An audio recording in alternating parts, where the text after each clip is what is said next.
Hello दोस्तों, आप सभी का स्वागत है आइए सोल्डे क्लासेस पे।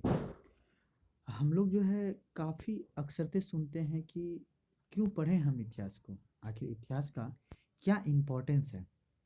तो आज जो हम लोग एक एनसीईआरटी का बुक 6 क्लास का है, उसके माध्यम से हम ये इतिहास को हमें क्यों पढ़ना चाहिए, उसकी क्या इम्पोर्टेंस है, तो आज उनके हम पढ़ के आपको बताने का प्रयास कर रहे हैं।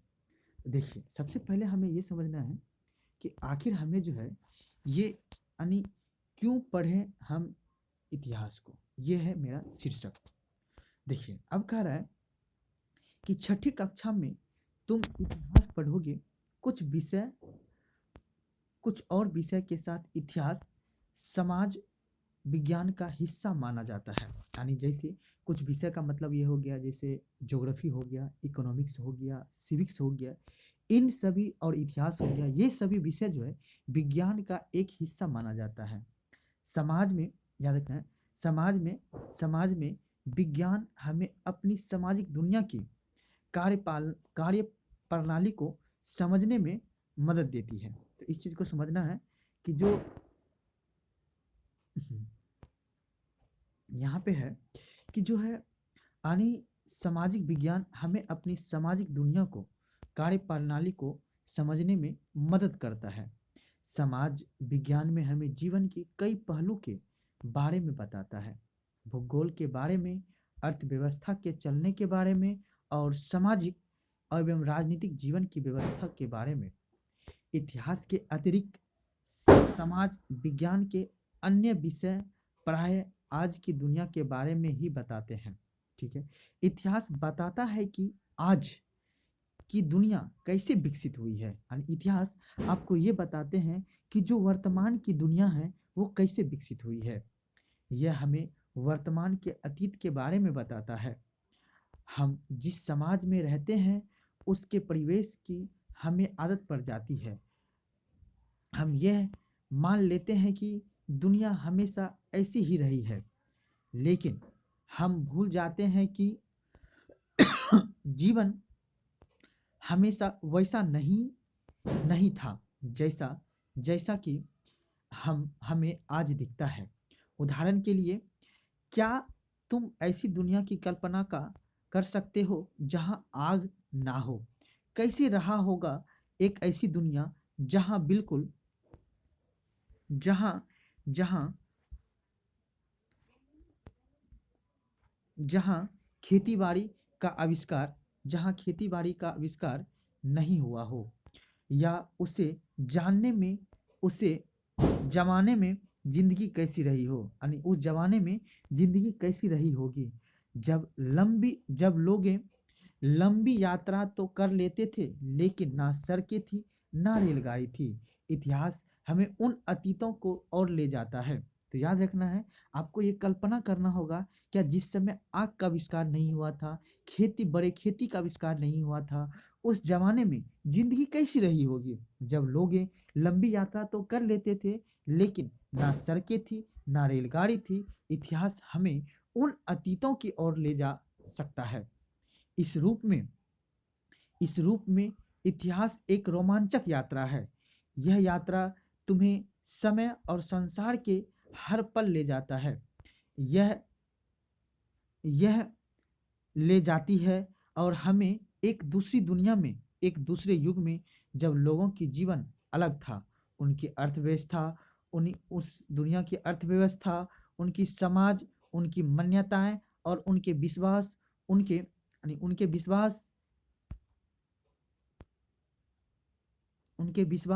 उनका भोजन और कपड़े, उनके घर, बस्तियाँ, उनकी कला, शिल्प, सब कुछ भिन्न था। इतिहास ऐसी दुनिया के झरोखे खोल सकता है।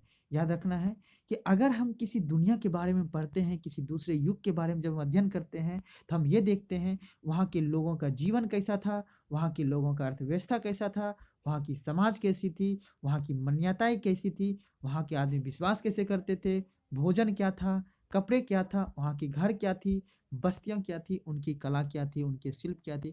यही इतिहास एक दुनिया के झरोखे को खोलती है।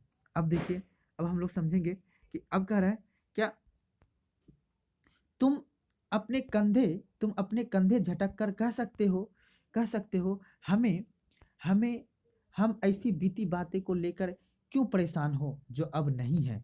कह सकते हैं हम लोग कि आखिर ये बीती हुई बातें को हमें जान के क्या मतलब होगा।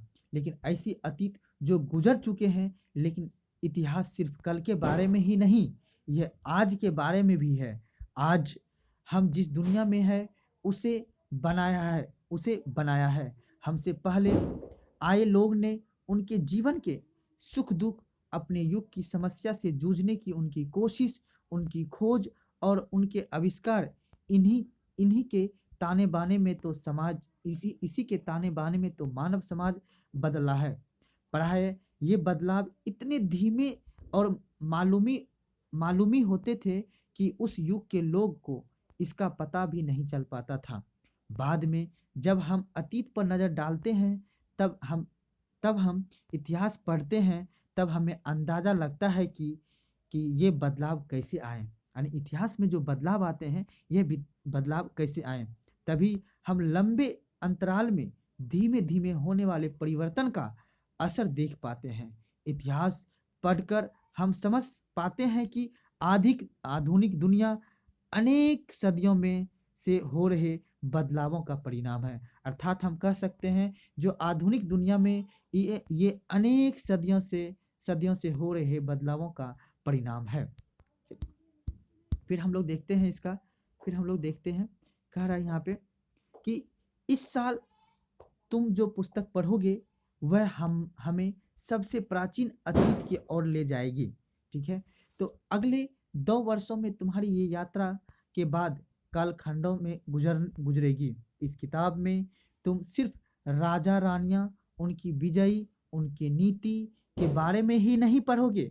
तुम पढ़ोगे शिकारियों की और कृषकों के बारे में, शिल्पकारों के बारे में, व्यापारियों के बारे में, और तुम जान पाओगे कि आग के बारे में, लोहे के आविष्कार के बारे में, गेहूं, धान, खेती कैसे होने लगी। यानी कह सकते हैं हम जो इसमें सिर्फ राजा रानियां की नहीं, उनकी विजय, उनकी नीतियों के बारे में नहीं पढ़ेंगे, बल्कि शिकार कैसे किया जाता था, कृषकों के बारे में क्या था, शिल्पकार, व्यापारियों के बारे में, फिर उसके बाद आग का आविष्कार कैसे हुआ, लोहे का आविष्कार कैसे हुआ, गेहूं तथा धान की खेती कैसे होने लगी, गांव और शहर कब बसे, तीर्थयात्रियों और संत, इमारतें, चित्र, धर्म, विश्वासों के बारे में भी तुम पढ़ोगे। तुम पाओगे कि इतिहास सिर्फ महान लोगों की जीवनी नहीं है, इतिहास सामान्य स्त्री, पुरुष, बच्चे जीवन के क्रियाकलाप के बारे में भी है। इतिहास सिर्फ राजनीतिक घटनाओं के विषय में नहीं, बल्कि वह समाज में हो रही हर चीज के बारे में है।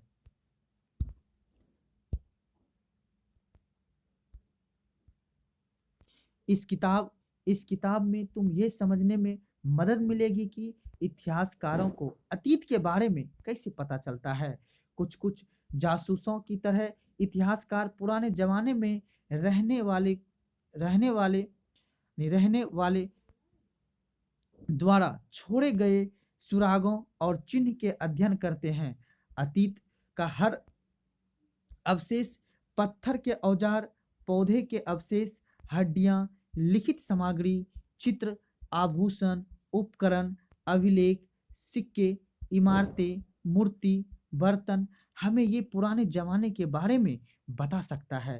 कहने का मतलब ये है कि उस समय के जो हमारे पास साक्ष्य है, उन साक्ष्य के आधार पे हम पुराने जमाने के बारे में पता कर सकते हैं।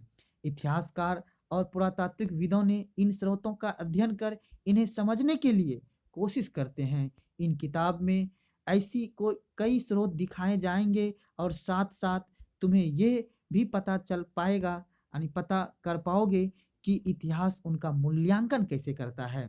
लेकिन इतिहास का अध्ययन हम सिर्फ अतीत को समझने के लिए नहीं करते, इतिहास में हमें कुछ योग्यताएं, कौशल विकसित करने में भी मदद करता है।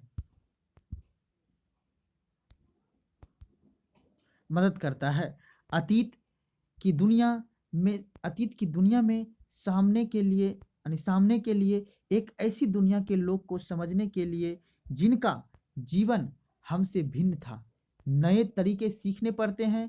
जब हम ये जब हम यह करते हैं तो हमें अपना दिमाग खोलना पड़ता है और वर्तमान की छोटी-सी दुनिया से बाहर निकलना पड़ता है और यह एक शुरुआत होती है दूसरे लोगों के क्रियाकलाप और सोचने के तरीके को की समझने की। अब हमें ये समझना है कि हमारे लिए यह एक शिक्षाप्रद है और संवर्धक अनुभव हो सकता है। इसीलिए अपने कंधे झटकने से पहले तुम स्वयं को ये सवाल पूछो, क्या मैं ये जानना चाहता हूँ कि मैं कौन हूँ? क्या मैं यह समझना चाहता हूँ कि समाज कैसे चलता है? मैं जिस दुनिया में हूँ, क्या उसमें उससे मैं जानना चाहता हूँ? अगर तुम चाहते हो तो तुम्हें सिर्फ ज़रूरत होगी ये जानने की कि हमारा समाज कैसे विकसित हुआ और कैसे हमारी अतीत ने हमारे वर्तमान को रूप में प्रदान किया। कैसे हमारे अतीत ने हमारे वर्तमान को रूप प्रदान किया। तो ये चीज़ें इसमें हमें ये सीखने को मिलेगा। तो अर्थात देखिए आपने इसमें ये समझा कि कैसे हमें हमारे जो इतिहास है यानी इतिहास क्यों पढ़ना चाहिए, क्यों इम्पोर्टेंट है इतिहास, यही चीज़ के बारे में ये पैराग्राफ था जो कि आपको अच्छा लगेगा। एक बार इसे आप लोग भी इसे रिकॉल करके समझने का प्रयास कीजिए। धन्यवाद।